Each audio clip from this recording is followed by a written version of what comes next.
तू, धूप में छाँव की एहसास तू।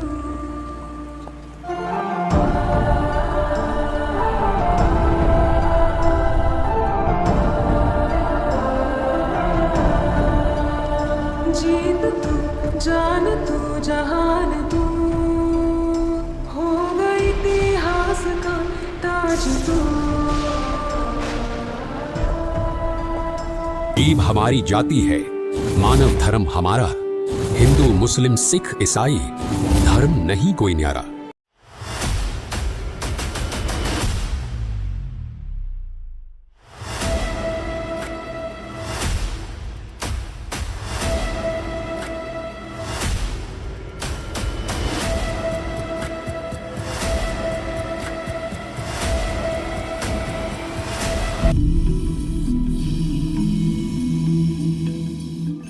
आम साधक की परिकल्पनाओं से संख्यों मील दूर विशाल सिंहासन पर विराजमान सृष्टि के जनक का धरती पर आना कैसे हर जीव के लिए कल्याणकारी होता है। कैसे एक साधारण सी पृष्ठभूमि पर अवतरित संत अनंत कलाओं का स्वामी सिद्ध होता है और कैसे मिलता है दुनिया को अपना असली रहनुमा। आज उस महापुरुष की असीम और अनंत लीलाओं को संक्षिप्त में पूरे सत्य के साथ आपके सामने रखने जा रहे हैं, क्योंकि उस महापुरुष का अवतरित होना महान भविष्यवक्ताओं की भविष्यवाणियों में और 600 वर्ष पूर्व सर्व सृष्टि के रचनहार द्वारा कबीर सागर की उन पवित्र वाणियों में दर्ज किया गया था, जिन वाणियों पर अब गौर करने का वक्त दस्तक दे रहा था। आम जन साधारण को भी अब इन वाणियों का महत्व समझ आने लगा था, जिनमें सृष्टि के रचनहार कबीर परमेश्वर ने साफ लिखा था, 5500 पाचा तब ये वचन मेरा होगा साचा। कलयुग बीत जाए जब येता सब जीव परम पुरुष पद चेता। घर घर बोध विचार हो दुर्मति दूर बहाए। कलयुग में एक हुई बरते सहज सुभाए। कहा उग्र कहा क्षुद्र हो हरि सबके भव भी। सो समान समदृष्टि है समरत सत्य कबीर। समय जगह और काल सब निश्चित था। धनाना गांव की धरती पर महापुरुष का आना भी सुनिश्चित था। आखिर वो ऐतिहासिक दिन आ ही गया जब महान भविष्यवक्ताओं और महापुरुषों की वाणियों को साकार होना था। वो दिन था 8 सितंबर 1951 का और जगह थी हरियाणा प्रदेश की गोद में समाये उस धनाना गांव की, जिसके एक छोटे से घर में उस महापुरुष ने अपनी मंद मंद मुस्कान के साथ पिता श्री नंद राम जी और माता श्रीमती इंद्रो देवी जी के घर अवतार लिया। अब इस दिव्य बालक के अपना पवित्र उद्देश्य आरंभ करने का समय आ गया था, जो उद्देश्य था संपूर्ण मानवता को जात पात, ऊंच नीच, गरीबी और अंधविश्वास के घने अंधकार से मुक्त कर देना। इस महान उद्देश्य की पूर्ति हेतु ही इस नन्हे बालक का अवतरण हुआ था। कहते हैं जब सृष्टिकर्ता किसी खास काम का समय तय कर लेते हैं, तब या तो वो खुद ही नन्हा रूप धारण कर लेते हैं या आप में किसी विशेष कृपा पात्र संत को भेज देते हैं। और इस बार वो कृपा पात्र संत थे संत रामपाल जी महाराज। दुनिया की चीख पुकार और पीड़ा को देखकर वे भी रोए। मासूम और भोलेपन की लीला करते हुए कभी कभी खूब हंसे। खेतों में खेले, स्कूल में गए, पर उनके भीतर तो किसी और ही उद्देश्य की लौ जल रही थी। मुझे खाली हाथ नहीं लौटना। सारी मानवता को अपने असली घर सतलोक की राह दिखाकर ही लौटना है। दर्शकों, एक घटना ने उनके आने वाले उद्देश्य की ओर उनके पहले कदम का एहसास उनके एक अध्यापक को कराया। ये घटना उस समय की है जब संत रामपाल जी महाराज अपनी प्राथमिक शिक्षा पूर्ण कर रहे थे। जब कक्षा में अध्यापक बच्चों को पढ़ा रहे थे, तब एक बच्चे के माता पिता कक्षा में आते हैं और कहते हैं, मास्टर जी, हमारे बच्चों को इन नीच जाति वाले बच्चों से अलग बिठाया करें। इन छोटी जात वाले बच्चों के साथ हमारे बच्चे भला क्या ही शिक्षा प्राप्त करेंगे। ये सब सुनकर अध्यापक मौन हो गए। उनके पास कोई शब्द नहीं थे। इतने में संत रामपाल जी महाराज धीरे से मास्टर जी के पास आते हैं और बड़ी मासूमियत से कहते हैं, मास्टर जी, हम सब एक ही परमात्मा के ही तो बच्चे हैं और हम सबका शरीर भी एक ही मिट्टी से बना है, तो फिर ये जात पात का भेदभाव क्यों? 7-8 बरस के बच्चे के मुंह से निकली इतनी बड़ी बात सुनकर कक्षा में सन्नाटा छा गया। अध्यापक मुस्कुराए और बोले, ये बालक कोई साधारण बालक नहीं हो सकता। दर्शकों, जैसे जैसे समय आगे बढ़ रहा था, संत रामपाल जी महाराज भी सामाजिक ताने बाने को गहराई से परख रहे थे। संत रामपाल जी महाराज ने देखा कोई घर अनाज से लबालब है तो किसी के चूल्हे में कोयला तक नहीं।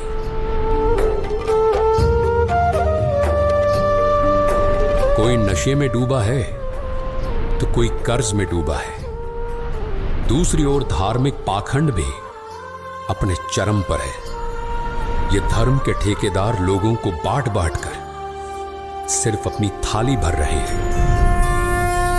जिसके कंधों पर मानव उत्थान का इतना बड़ा भार हो, वो भला ऐसी असमानताओं को कैसे सहे। इसलिए संत रामपाल जी महाराज ने ठान लिया था कि केवल धार्मिक पाखंड को ही नहीं, सभी सामाजिक असमानताओं को भी सही करना होगा।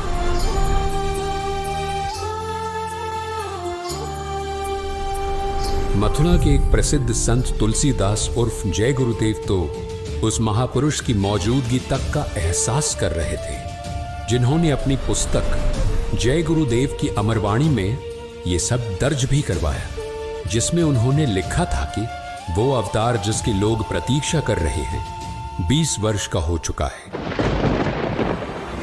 यदि उसका पता बता दूं तो लोग पीछे पड़ जाएंगे। मैं समय का इंतजार कर रहा हूं। बाबा जय गुरुदेव के मुख से निकली इन चंद पंक्तियों ने इस महापुरुष के जन्म लेने पर अपनी मोहर लगा दी थी। दर्शकों, 7 सितंबर 1971 की प्रभात में उगा वो चमचमाता सूर्य गवाह बना संत रामपाल जी महाराज के 20 वर्ष के होने का। जिस समय वो महापुरुष अपनी किशोर अवस्था के पड़ाव को हरियाणा के नीलोखेड़ी कस्बे में स्थित एक संस्थान में इंजीनियरिंग की पढ़ाई करते हुए पूरा कर रहा था, ये महापुरुष उस दिव्य इंजीनियर का प्रतिनिधि था जो इन संपूर्ण ब्रह्मांडों को व्यवस्थित ढंग से चला रहा था।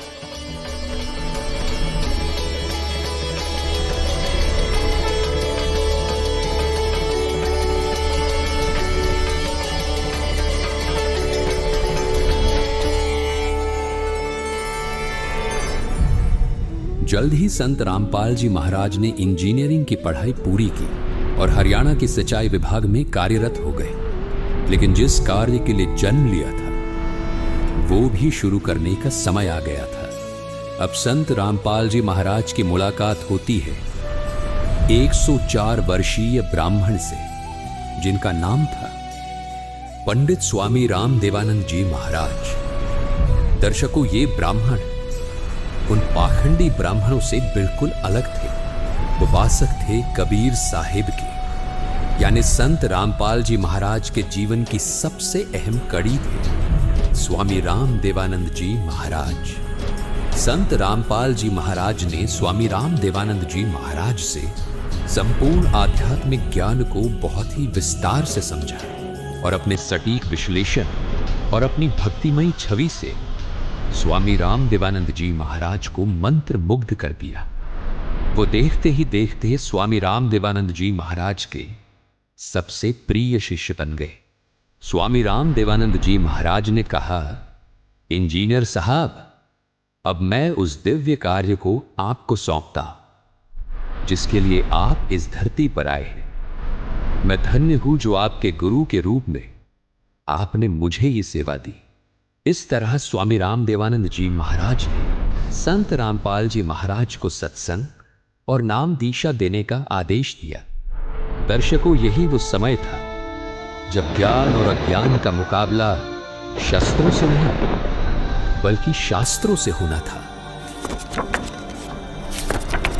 दर्शकों, समय ने जैसे जैसे अपने कदम आगे बढ़ाए, उससे कई अधिक तेजी से संत रामपाल जी महाराज अपने लोक कल्याण के पवित्र उद्देश्य में जुट गए थे।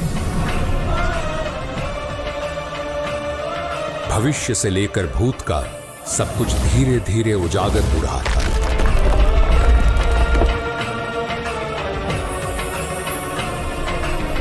दर्शकों, संत रामपाल जी महाराज जी के रूप में आए कबीर साहिब जी ने सैकड़ों वर्ष पुराने पंथों, परंपराओं और सामाजिक कुरीतियों को जड़ से खत्म करने का बीड़ा उठाया था। सामाजिक उत्थान को जिन जंजीरों ने जकड़ रखा था, उन जंजीरों को काटने का सबसे अचूक हथियार था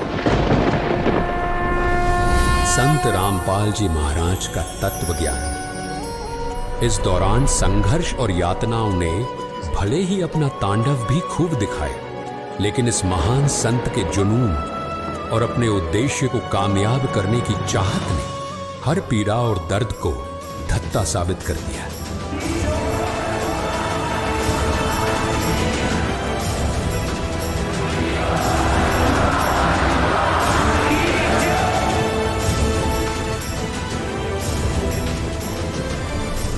काल के संपूर्ण ब्रह्मांड में जैसे हलचल मच चुकी थी।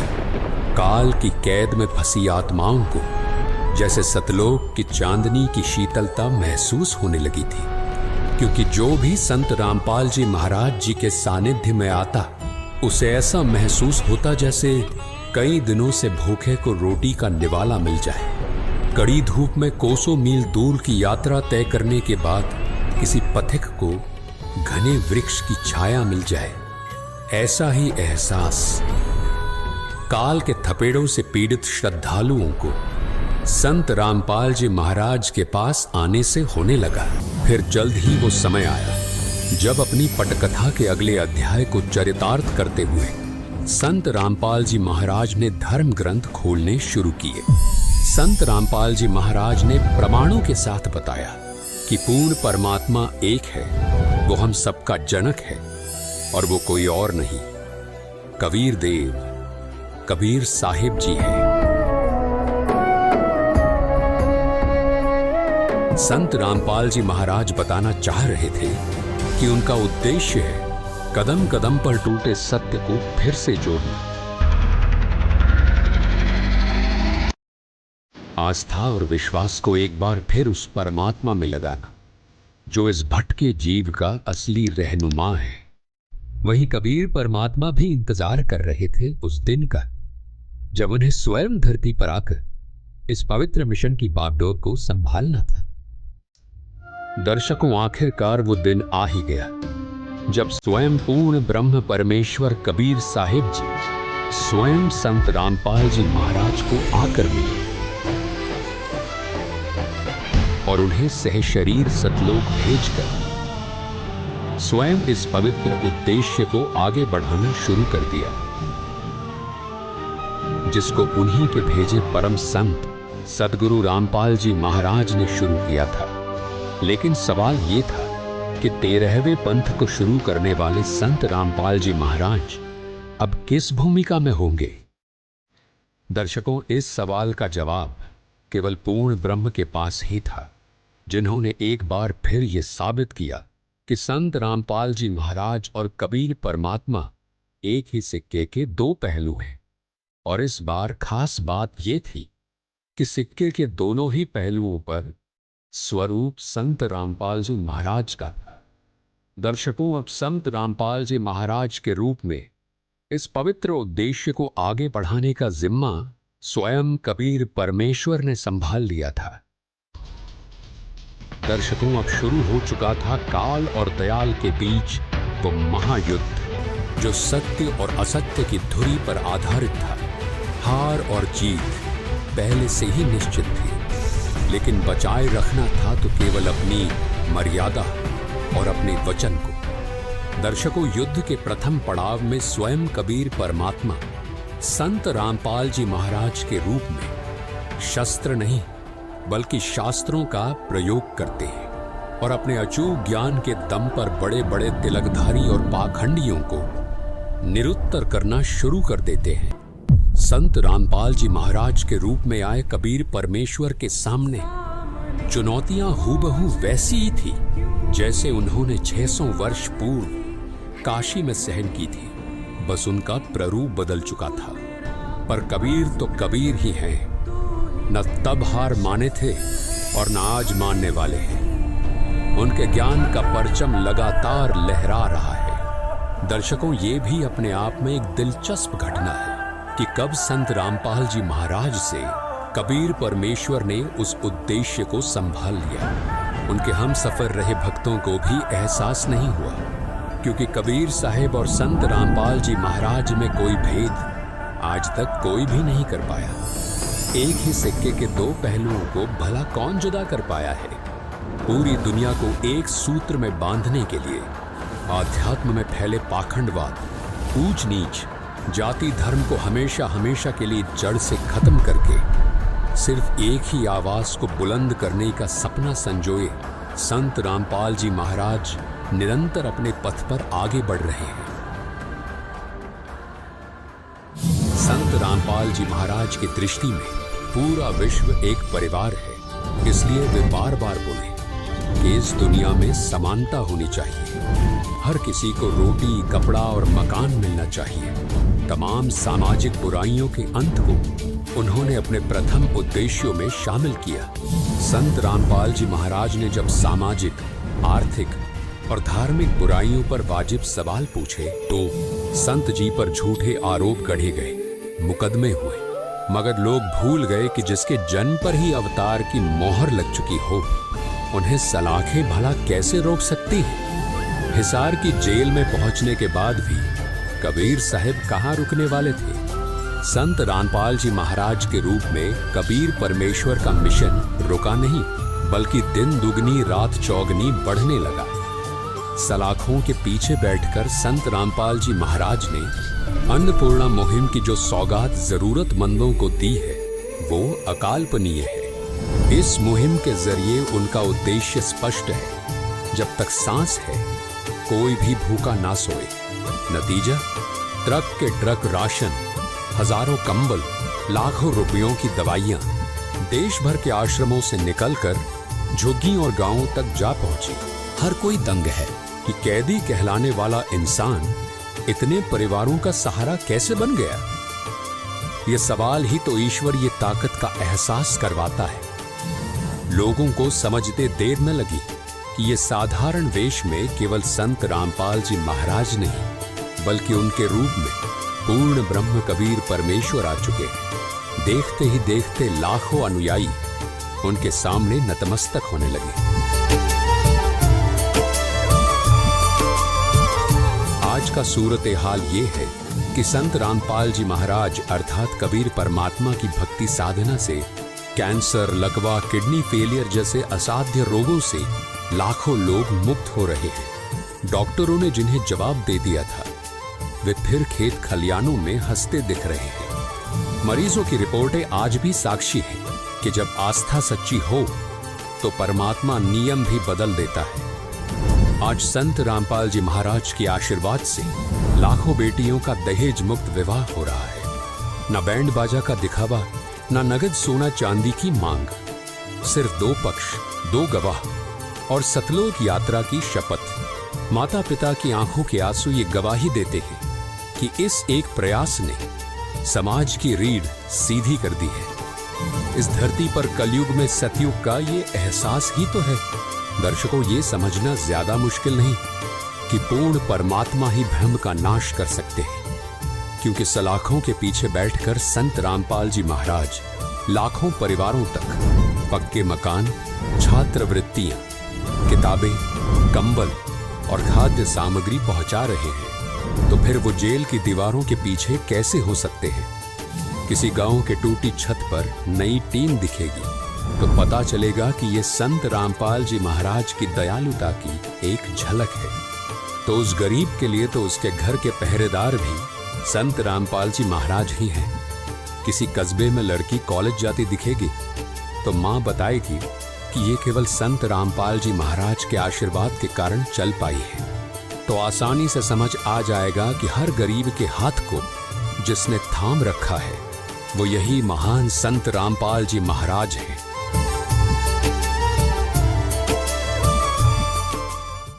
वेद गीता पुराण कहते हैं कि कलयुग की बिचली पीढ़ी में पूर्ण ब्रह्म कबीर परमेश्वर पूरी धरती को एक सूत्र में बांधने आएंगे। साधु संत सदियों से इन इशारों को पढ़ते रहे। वही इशारा संत रामपाल जी महाराज का जन्म बन गया।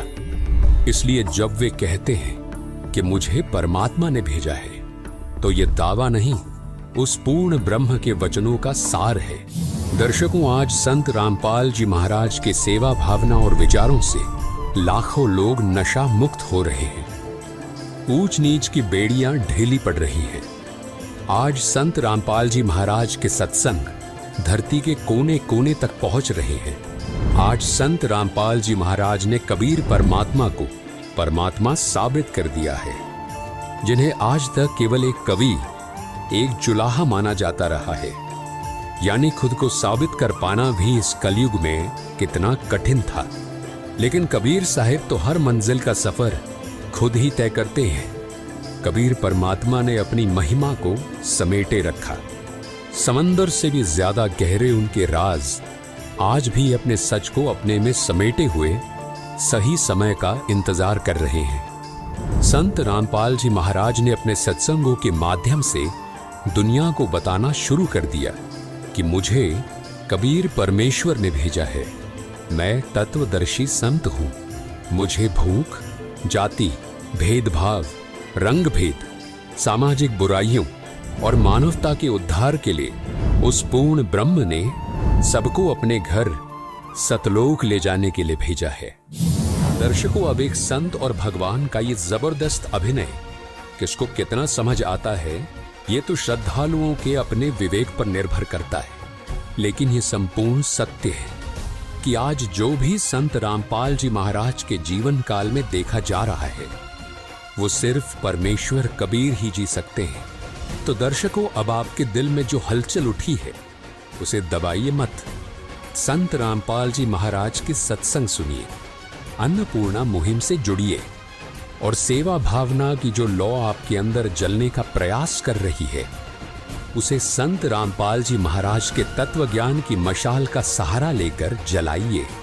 सेवा का हाथ थामिए। याद रखिए, जन्म तो सबका होता है, पर कुछ जन खुद में कारण बनकर उतरते हैं और जिनका जन्म ही समाज उद्धार के लिए हुआ है, उनके साथ चलेंगे तो कारण अपनी मंजिल खुद पालेगा। दर्शकों, अगर आपको ये वीडियो अच्छी लगी हो तो इस वीडियो को लाइक ज़रूर कीजिए। अगर आप इस चैनल पर नए हैं तो चैनल को सब्सक्राइब करके ऑल नोटिफिकेशन को भी ऑन कर लीजिए। धन्यवाद।